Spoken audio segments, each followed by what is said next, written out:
Hey guys, Jarek and Komodo here, going to be doing some Smash 4 gameplay. I'm playing as Roy, you're playing as Ryu. These are two new characters that just got added into Smash 4 today.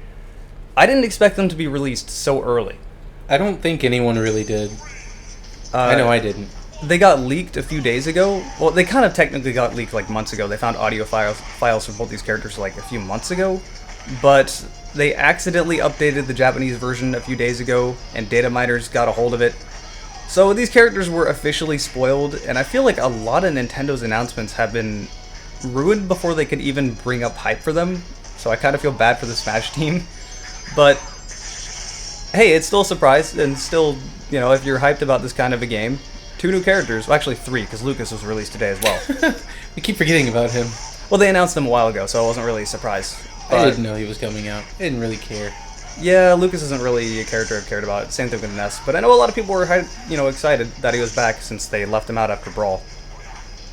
So Ryu is very canon to his games, which was a very pleasant surprise. He has controls unlike any of the other characters in the game, very similar to that of Street Fighter. Now, I'm a big Fire Emblem fan, so Ryu's not the character I'm going to be playing as, but I feel safe to say that you're a really big Street Fighter fan. I am. Ryu's not my favorite character, but Street Fighter, why the hell not? Now, I was really surprised when I just decided to play as him in practice and just threw out a quarter circle forward and the attack button, and he actually did a Hadoken. I was like, no way, did they actually do this? You can actually pull off all of his special moves, save for the focus attack, by doing the actual Street Fighter inputs. And it seems like either it's a stronger version, or at least it has a different audio file attached to it. And I like it, it's enjoyable. It's a little hard to pull off in the heat of the moment, because Smash is such a fast-paced game. Well, I wouldn't necessarily say Smash 4 is a fast-paced game, but I mean... It's faster than... Well, okay, there's also the fact that, like, they're very directionally specific, so sometimes I tried to pull off a Hadoken, and I would end up throwing out a Tatsumaki and, you know, spinny flying kick across the screen for no reason. So that's the Funkus Punch? Gotta add in the funk. That's the Focus Punch. Acts similarly to what it did in Street Fighter. If you just push it, he does a regular punch, but if you hold it down, you'll actually stun them. It's exactly like Street Fighter. It has hyper armor for one hit, so if they hit you, you can pull off your focus attack, and it actually stuns them, which opens them up for follow-up attacks, and I love it. And there's even, like, really, really small things that don't affect the gameplay in any way whatsoever. Like, if you power shield, so you shield just as someone hits you, he actually does the parry animation. Which is, you know, a cool nod to the game. That's stuff that really didn't need to be added in. So, you know, that kind of thing makes me respect Sakurai, but at the same time, the way the game plays makes me not. So I'm so... I really don't know what to think about him. It's like he cares about his game, but I feel like he cares too much, if that makes sense. Kinda does. It's like, you're ruining my vision of the game by playing the way you want to play. Like, it gets so frustrating. Also, one last thing that I'm sure all Street Fighter 4 fans out there were like, you can actually focus attack dash cancel.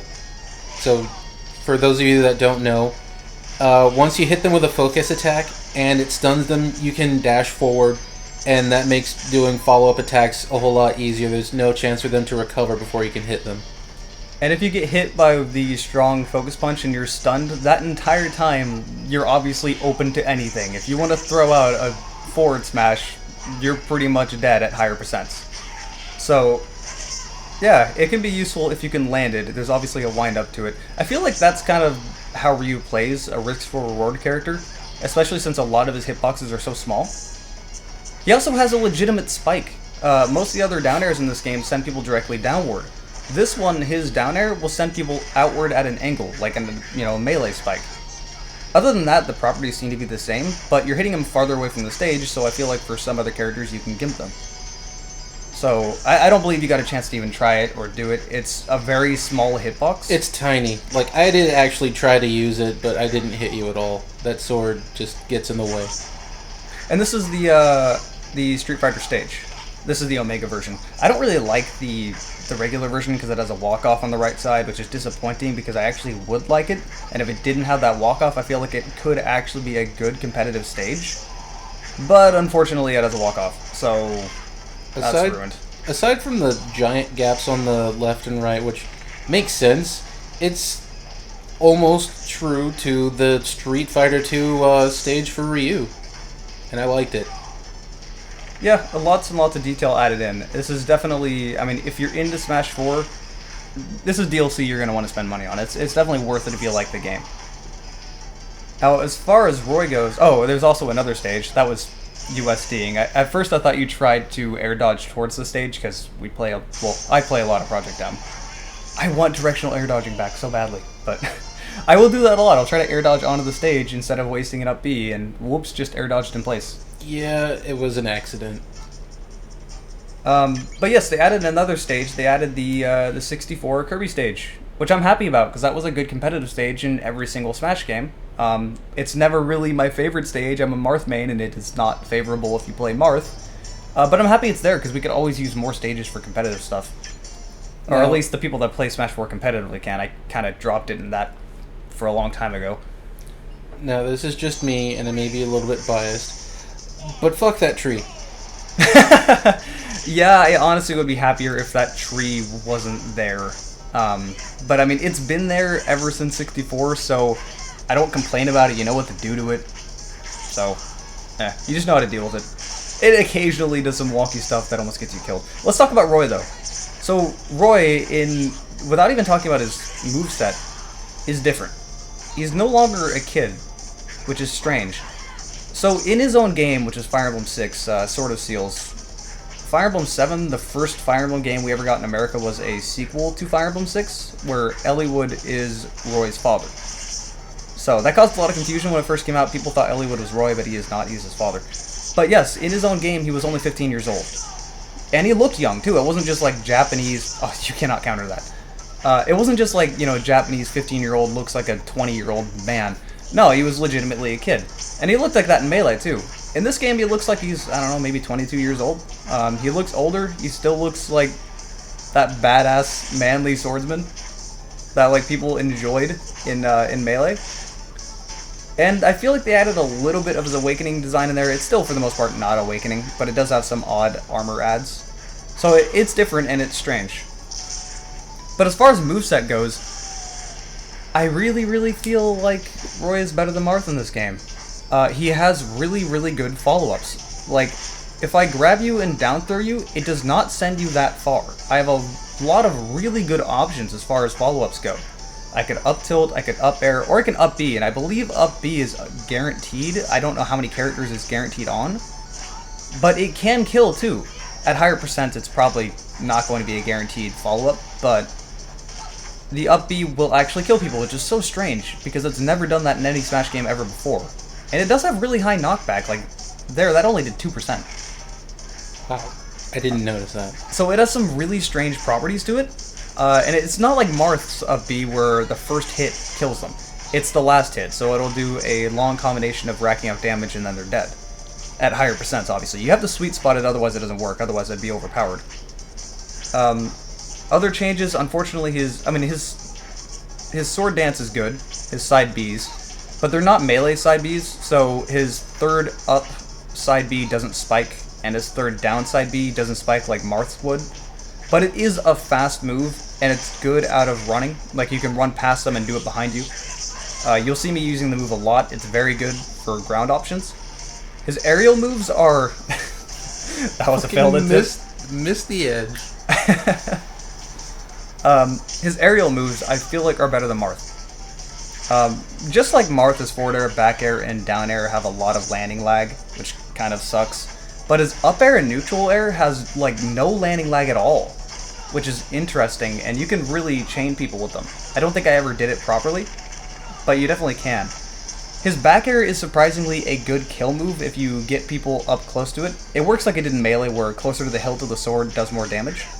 So if you get people to hilt of the sword with a back air at higher percents, it will kill. It's actually good, which is something that does translate over from Project M, and his down air has a different animation than Marth's, but it pretty much spikes in the same spot, and if you don't get it perfect, it will send them upward instead. So it works the same, it just looks different. Some of his hitboxes are misleading. like his neutral B, that you can charge up, and he does that over-the-head swing, one-hit kill if you charge it all the way, which is awesome and all. But unfortunately, its hitbox is a fucking 40. It is so annoying. It only hits where that explosion is. So the sword can go through them above you, and it won't hit them. It's like Roy's dash dance in Melee, where it just kind of somehow misses. Something else from Melee that has changed is down tilt no longer sends people upward. This, I am so disappointed. That would have been a really, really good combo tool. Because that started like all of Roy's combos in Melee and Protodem, but as you can see, it just sends people away. And I don't know how you didn't grab the ledge out of that. Because you grabbed it before me? Well, yeah, but it just knocks you off. This isn't older Smash. I don't know. It must have been just the timing on it. Or fast falling. I think fast falling in this game makes you fall by it. And I'm not sure if it works like this one, like in the other ones. But yeah, Roy is back. I feel like he's a decent character. He's probably not going to be top tier, but I do feel like he's much more viable than Marth. And I'm actually kind of happy about this. He's still not Project M Roy, but he's good. And I'm happy he's not just a terrible Marth clone. This video is pretty much over, but something else I wanted to talk about really quickly. I see a lot of people complaining about how many Fire Emblem characters are in Smash now, but I feel like the people that say this don't quite understand why there are so many Fire Emblem characters. Like, Fire Emblem isn't a franchise where the same main characters stay constant throughout the series. Each game, or at least every other game, transfers over to a different continent, a different universe with new lords, new main characters. So, the same game with Roy in it, entirely separate from Ike, entirely separate from Marth. The only crossovers you have in Smash 4 between the characters are Marth and Lucina, but even those two were separated by like 1,000 years. So, there's so many just because Marth was the first one in the franchise. After that, Roy was only in Melee because that was the latest Fire Emblem game at the time. At this point, he's really not relevant. They only brought him back because he was a fan favorite. Ike was the most relevant Fire Emblem game at the time of Brawl. They almost made Linen from the game right after Roy's, but she didn't make it. And then Lucina Awakening sold really well, so Robin and Lucina was added. And Lucina was originally just supposed to be a skin for Marth, but then they made her a separate character for whatever reason, which makes no sense, because she's Marth without the tip. Everything else is identical. She is useless. What I would say, honestly, when it comes to how you try to explain the different Fire Emblem games and characters, think of it like Final Fantasy if Dissidia didn't happen. All of those characters, completely separate worlds, games, planets, so on and so forth. Worlds and planets are the same thing. So yeah, same gameplay, just different continent, different story, different plot, all that good stuff. So hey, there's been some Smash 4. I haven't done this for a while. Hope you've enjoyed it, and I'll see you next time.